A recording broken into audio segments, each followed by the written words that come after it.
guys, welcome back to my channel. My name is Emily Jean if you guys are new here. I have a little bit of a different setup behind me and I think it looks pretty cute. I'm standing, so that feels a little bit weird for this video, but besides that, I like how the background looks. If you're not subscribed to my channel, definitely hit that subscribe button. I have so much content coming soon. We try to keep this channel very positive, happy, but also real life, and trying to stay as open as possible with you guys. I just like to be connected and feel like this is a safe place. So yeah, you should hit that subscribe button. Vlogmas is around the corner. I'm extremely excited for that. I want to thank today's sponsor, Felix Gray, for sponsoring today's video. Felix Gray creates incredible blue light filtering glasses. I don't actually wear a prescription, so I don't need that, but what I do need and why I wear Felix Gray is for the blue light filtering aspect. I'm sure you guys have heard all about blue light filter online. It's been kind of like a big thing nowadays and it is extremely important, especially for me, someone who's on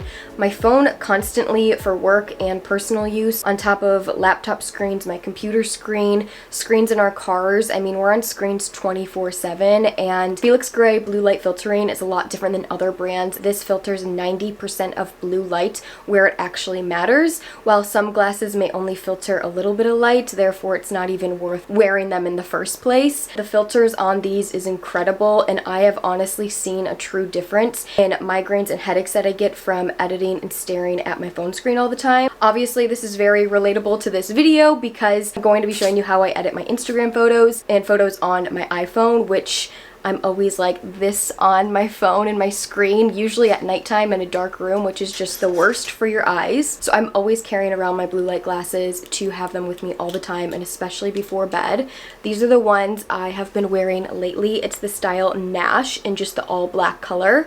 I also have the Taurus color in the Nash. I talked about that in a video a long time ago. They're all over my Instagram, and every time I wear them, you guys ask. But I accidentally like bent one of the arms by not being careful with it. So I picked up a black pair and I'm so obsessed with them. They all come with a Felix Gray case so you guys can keep them protected, and a nice little cloth on the inside. I want to wear them in this video, but I feel like the ring light is like being super distracting, but I highly recommend these. I'm obsessed. You can do like an online try on if you want as well on their website. Right now on Felix Gray you can get 15% off. Use the code DIGGIN at checkout to receive that offer. I'll have all the details and information listed down below. Easy for you guys. If you have someone in your life that is always behind a computer screen or loves computer editing and things like that, maybe this is a great gift to give to them. And I think it's important to start protecting these things now. Even if you don't feel a difference now, it could long term be very damaging to your eyes. So here I have my iPhone, and honestly I edit pretty much everything off my phone because I'm pretty much only posting photos that I take on my phone anyways. It's just what I like to do. It's easiest and I'm always on the go. It's just how I do it. I don't really take like professional photos, which, disclaimer, I'm not a professional any way, shape, or form. Everything I'm going to share with you today is just stuff I've learned and I enjoy doing. So obviously if you guys follow me on Instagram, you see how I edit my photos. I don't have any specific aesthetic or anything. I just really like focusing on that specific photo and figuring out what looks best. I kind of just like to bring out the colors and the beauty of the photo and fixing the crop and kind of perfecting it. It's almost just like applying makeup to a photo. I don't like to change it too much, do any drastic color changes, and I usually like to keep it like pretty natural, like I said. To get started, I'm going to go to my photos folder here where all my photo apps are. I don't use all of these all the time, but some of them are just more for like specific things. The apps I'm going to show you today, how I use them, are Facetune, VSCO, Lightroom, and TEZZA. Those are the 4 main apps that I use to fully edit IG photos. Facetune I really only use to edit any skin or maybe do any like photoshopping in the background with their patch tool. VSCO I like to use for sizing and cropping. It just has the best interface that I like to use. It has the Instagram crop, and I'm able to do some like vertical changes, which I will show you. Lightroom I like to use for all the color editing. It just has the highest quality of it. And TEZZA is the most like trendy app that has really cool filters and other little effects that I like to do more on like outdoor or like street style photos. I normally don't use TEZZA for like up close makeup photos. That's more like natural editing on Lightroom and Facetune. Some of these apps I do pay for. They pretty much all have subscriptions that you can add on to the app, and for what I use and what I do on them, I do like to have them, and it's worth it for me because I'm editing photos all the time. No means you do need to get this stuff. You can definitely like make photos work if it's not something you do all the time. I like to have those added things within the apps, and honestly it's not that expensive because it is subscription, so it's like $5 a month, or a lot of them are like free trials, so you could at least test it out at first. I guess to start, the first thing that I like to do is go through my camera roll. Here you can see a bunch of makeup photos that Kyle took of me today, and I like to go through and favorite them within the camera roll so I can really get a good look at which ones I like, because normally when I take IG photos, I take about hundreds before I find the perfect one. So here you can see I favorited just a few. I'm going to open up Facetune first. If I'm doing any skin touches or retouches in the background, that's the very first thing I like to do. So I'm going to go to my favorites album so I can see the photos that I chose, and I'm going to click this one. The first thing that I want to fix in this photo is getting rid of my closet handle and the little line in the middle. So I'm going to use their patch tool to cover that. It's nice because you can zoom in and really work well with this app. This is just the Facetune original, and I don't believe I pay any extra fees for what's available on this. So here you can see I'm covering that up.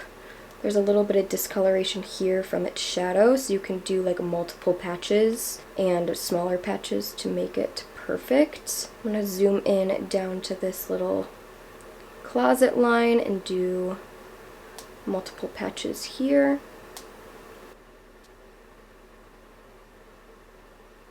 Cover that all up. Looks good. Oh, there's way more lines of the closet. I was zoomed in too much. I'm going to keep filling these all in.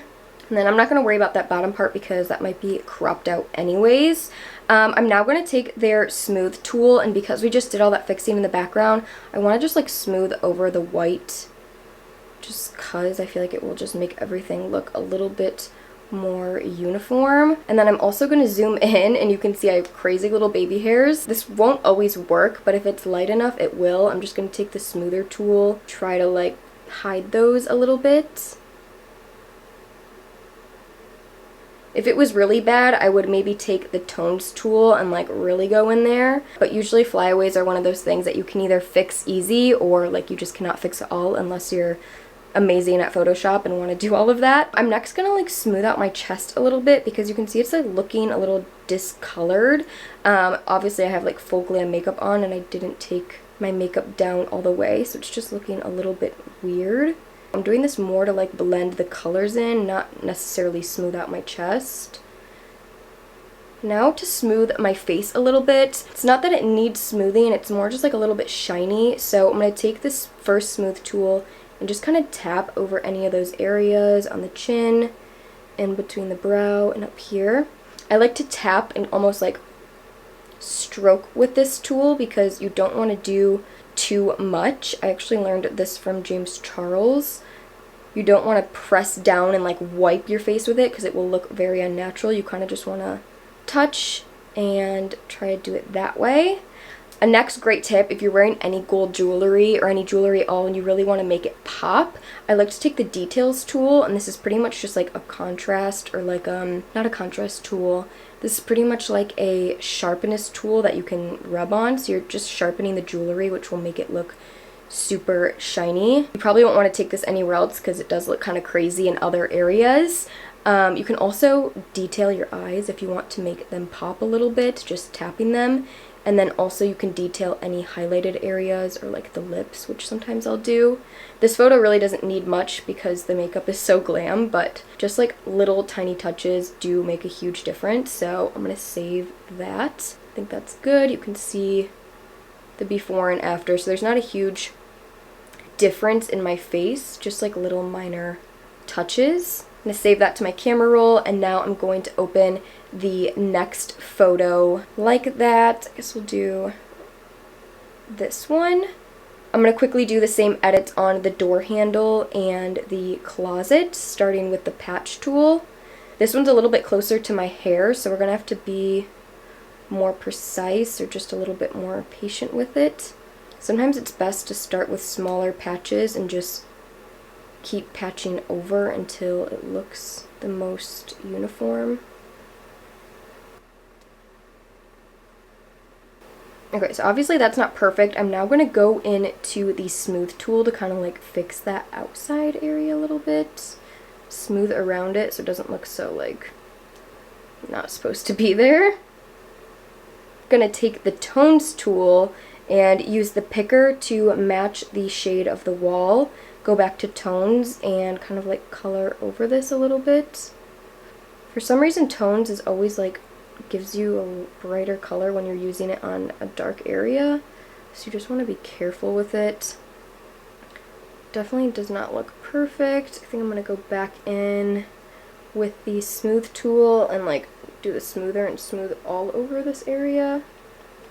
We are going to be adding like a little grain filter later, so I feel like that will kind of disguise the ponytail, and I'm not too worried about that, honestly. I'm next going to smooth my little flyaways again. And I just want to smooth the whole wall behind me quickly, just to kind of give it like a little bit of help, I guess. And I'm going to do a light little smooth over my chest and face. Like very, very lightly, just tapping it. I'm going to detail my jewelry again, my lips. Okay, I'm going to save that. Going on to VSCO, we are going to crop and fix the alignment of the photo.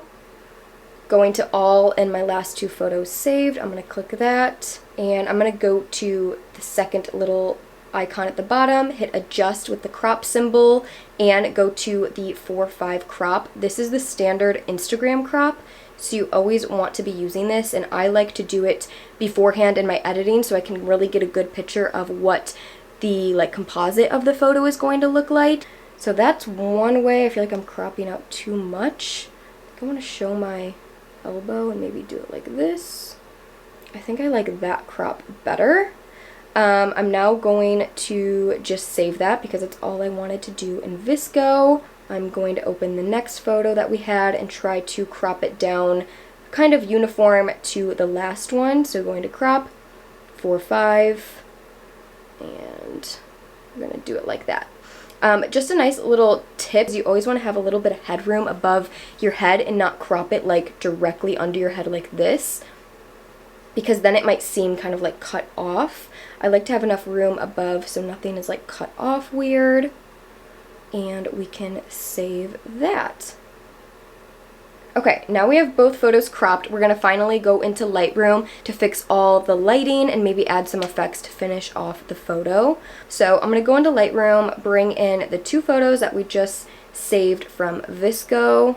This can always get kind of crazy because you keep saving and then pulling it again, so you want to make sure you're always taking the last two recent photos from your camera roll. We are going to start with the light icon, and for this section it's kind of just messing around depending on the photo, obviously to your liking, depending on the lighting, so I can see if bringing it down looks better or bringing it up. For me, I think I want it a tiny bit brighter, so I'm just going to put it to like 15-ish. There we go. And keep in mind in here, you want to keep things pretty subtle. You should never have something like over 50 for the most part in like a good lighting photo. You're just slightly adjusting parts to kind of bring the photo to life a little bit better. I think I'm going to bring the contrast up a little bit since I have some black on, and I think the makeup will look pretty that way. I like to bring the highlights up a little bit to kind of uniform the photo. It almost like puts a glaze over the photo in a way, if I can explain it like that. And then the shadows I can also bring up a little bit to kind of like flatten out the photo. Sometimes I want that because it's like brightening it. You can see when I hold down how much more dull it looks, and then when I let go after, it's a little bit brighter. I'm now going to take the blacks up a little bit. If I have any black on or any black in my makeup, I like to turn the blacks up. It's almost just like getting those a little bit darker. It's like having a black liner that's not black enough. And same thing in your photos, you just want to make those blacks nice and deep. Next, moving on to the color icon. This again is kind of up to you, but a little bit more detailed. Use the temperature and tint icon to help neutrify your photo. I like my photos usually have a nice neutral undertone, so if something shoots a little yellow, like this one I would say is a little bit more yellow, I can turn it more blue to kind of neutral it out a little bit, only like 4. And sometimes I like a little pink tint, so I'm going to turn the pink up just like a tiny bit. If a photo looked really blue, then you can turn up the warmth and it will like neutralize it out. I also love turning up the vibrance. Like I said, the vibrance is pretty much doing exactly what it sounds. It's just kind of making everything more alive, but without making it saturated. If you see the saturated one, it kind of just goes crazy. So I think people think they always want to use saturation, but I like to use vibrance and messing with the colors more than touching the saturation, because I feel like normally that just doesn't work. Now going into the mix tool, there are a bunch of different colors in here, so you can basically choose which color and adjust those specifically. So for example, I'm going to take the red and turn up the saturation so it will make my lips more red, and it's pulling red from my shirt. I actually want to keep this up a little bit because I do like my lips to have a little bit of color in them. I'm then going to go to orange, and this is my best trick. You can take orange and go to the luminance tool and turn it down a little bit, and this will actually make you look more tan.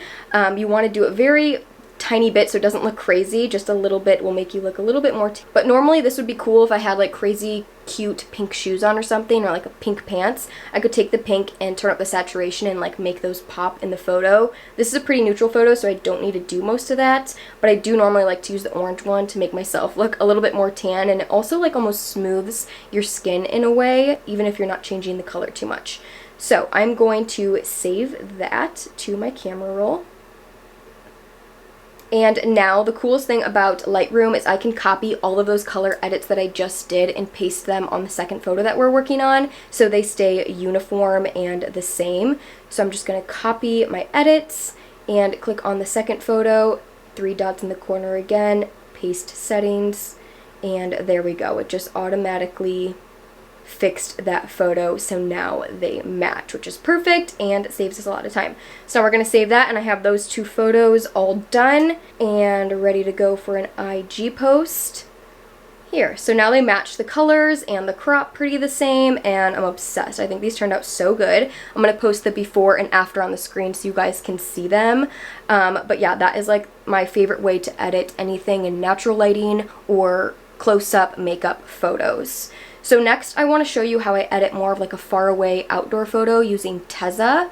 I took these photos the other day at the post office while I was working on a video for an Instagram post, so I have already favorited some of my favorite photos in here. For these, I'm going to first take them into VSCO to do the cropping. I already know I don't need to do any face tuning or skin adjusting on this, so I'm going to skip that completely and move down to the next step of just getting the crop right, and then we will go to TEZZA to do all the colors and effects, because this is more of like a fun outdoor photo opposed to using Lightroom for like makeup photos. That's not always the case. Of course, you can use these apps with everything and find what works for you, but I find myself using TEZZA more for those outdoor like fun photos and using Lightroom for more realistic photos. Okay, I'm gonna bring this one in and this one in with my arm up, import those, and I'm going to first click this, edit, and we want to crop it, so I'm gonna go to adjust, the 4:5, and I'm going to crop it down. I kind of want to get rid of the post office sign, so I'm gonna crop it like that. That looks good. A nice trick if you guys are short girls like me. People always think I'm so much taller than I really am because I look tall on my Instagram and photos, and that's all about posing and editing. I'm only 5 foot, but I can definitely make that look a little different. So you can actually go to the crop section, click skew, and you can change the like angles of the photo. So you're basically going to angle the Y down, so you're making your legs look longer. So you can see if I do that, it's making me more stubby. If I do this a tiny bit, it's making my legs look longer. So same thing, you only want to do it slightly so it's not looking too disproportionate, but it's definitely like the best hack of making me look taller. I use it all the time. Okay, I'm going to do the same thing to this picture, just crop down to 4:5, and then maybe fix the Y angles a little bit. I'm keeping that same upper corner stuff here because I did in the last photo, and I like to keep my photos the same, especially if I'm posting them together. Save. Okay, so now I'm going to open up TEZZA and bring those photos in. I love the interface of this just because I feel like it's very Instagram and creator friendly of like the new trendy things. You can also do your cropping on here, but it doesn't have all the adjustments like VSCO does. That's why I have different apps for different things. Okay, so what I love about TEZZA is they're already like pre-made filters because I think they're really pretty and look amazing, especially on like outdoor photos like this. I love these first three. The vintage ones are pretty much the ones I always use. This one I use a ton. I also use this one a lot. I like how this is making it very neutral and black and white. So I'm going to use this. You can tap it again to basically turn the filter down, which I always do. I pretty much always turn it down to like half or lower than half, so it doesn't look so filtered. Now you can see I click before and after, and it's pretty much adjusting those colors for me in an automatic way, and I like how I can turn down the filter just so it doesn't look too fake. That is pretty much good. Therefore, we don't need to touch any of the colors in Lightroom because we're just adding like a pre-made filter. Next, going here, we can change all this too. It is looking kind of bright, so I can like fix... I'm not going to do that. Just kidding. That's why sometimes you just need to play around with it because you might do it and not actually end up liking it. I'm going to turn the exposure down like a tiny bit. I'm going to turn the shadows up.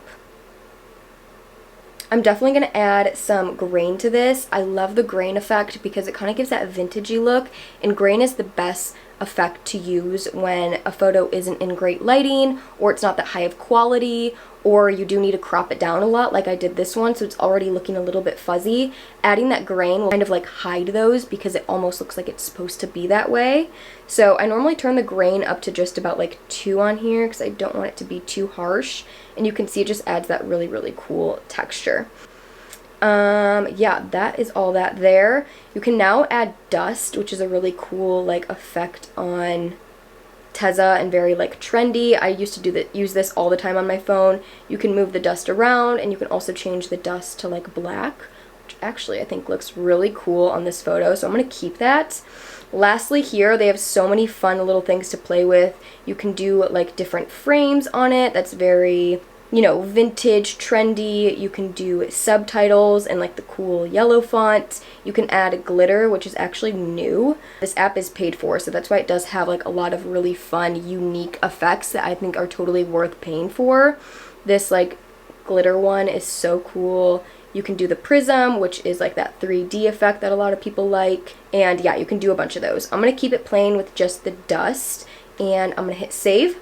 Save that to my camera roll. And just like Lightroom, you can copy and paste your edits. So I'm going to click that photo, copy my edits, and I'm going to paste it on the other photo here. So now we can click on that, and that one is already all done and looks exactly, I just like showed you guys my phone, even though I have the screen recording up on the screen. But that looks really good, and now they are both matching. So when I post them together, when you swipe, all the colors and edits and crops are very uniform. Okay, I feel like that shows 2 very different photos and the apps I like to use for it. The last thing I want to show you is how to make a GIF or a GIF or like a moving photo, or even you can turn it into an actual movie. First things first is you always want to take your photos on live photo mode if you have an iPhone. It's the best feature ever. I constantly have my live on just because it captures that much more while you're taking a photo. So for example, I have a bunch of photos from a merch shoot that I did. I'm clicking on this, and you can see that is live in the middle corner, so you can hold down and it's actually a video of that picture I took, which for this one is kind of cool because I'm kicking and it's a nice motion. So what you can do is you can hit edit in your camera roll, and the one cool thing that you can first do is click the live icon, and you can actually change the key photo here. So if there's a part where your eyes are closed, you might want to move it until your eyes are open, and you could save that as actual photo. I normally don't do this often because I normally have thousands of photos already that I've taken to get the perfect one. So instead, I'm going to change this into a movie. By that, you can click this up arrow, slide down, and it will say save as video. So you can click that. Then it will be at the front of your camera roll. Here it's 3 seconds, and now it's a legit movie. So now I'm going to drag this into TEZZA. TEZZA is one of the only apps that has amazing effects and filters that you can use on video too, which I really appreciate. So especially for like IG stories and things like that, you could use TEZZA as well. So I'm going to bring this moving photo in. I can add any little filter that I want. I'm going to do a little bit of the vintage 2 again. And then you can go here and you can basically make like a vintage film, and they have all these crazy cool effects that you can do, or you can do the stop motion, which I love doing, and it makes it like a GIF, and you can change the speed and the step. So I'm actually going to take the speed down to around 6, which I like, and I want the step to be a little bit lower, and I think I want to add some grain to this for sure to kind of make it look like it's moving more, and I also want to bring the brightness down a little bit. Actually, just kidding. Maybe the exposure. Not that either. Okay, I'm going to keep it like that, and now it's like a cool moving photo. I'm going to save it, and now when I go to my photos, it is in there, but I don't like the end part where I like kick my leg again, so I'm going to crop it to just be that like first kick until I put my legs down. Like that. Save video, and here is the final little video. So now I can post this on Instagram, I can post it on my story, and it makes like a really cute GIF or GIF, whatever you want to call it. I know when I first started making those, everyone was asking me how I did it, and you basically just take your live photos, turn it into a video, then bring it into TEZZA and make it into that stop motion video. There's also an app called Lively that you can make it directly into a GIF, but I like to use TEZZA because I can edit the colors and just do more cool effects on there. And I'll put my glasses on to end off this video because they're so cute. I literally wear them when I don't even actually need them in front of screens because I think they're super, super cute, and since they're just a clear lens, they have like no prescription in them. Anyways, that ends off this video. I hope you guys enjoyed it. I hope I explained myself well and you found like maybe just a few tips and tricks. I know nothing that I said is like unknown or crazy. I've just learned these all along the way, and I think the biggest tip is there's no like secret code for a specific photo. Really just mess around with those apps and find those effects and filters to use. There's so much that we have at our fingertips, and I think it's amazing. So I love editing my photos and kind of going all in. It's just something fun for me, and I find the best time to do it honestly is late at night. Instead of going on like social media, it's fun to just create and edit on your phone with still getting that like phone fix in, but without maybe being like on the online. And even if it's not editing photos of yourself, whatever you take photos of, it's fun to mess around with all these apps and different effects that you can use. Don't forget to check out Felix Gray down below and take advantage of their sale that they have ongoing right now. I will have all the info listed down below with my glasses linked for you guys. If you guys aren't subscribed to my channel, hit that subscribe button. Give this video a thumbs up if you guys liked it, and I will see you guys in my next video. Bye!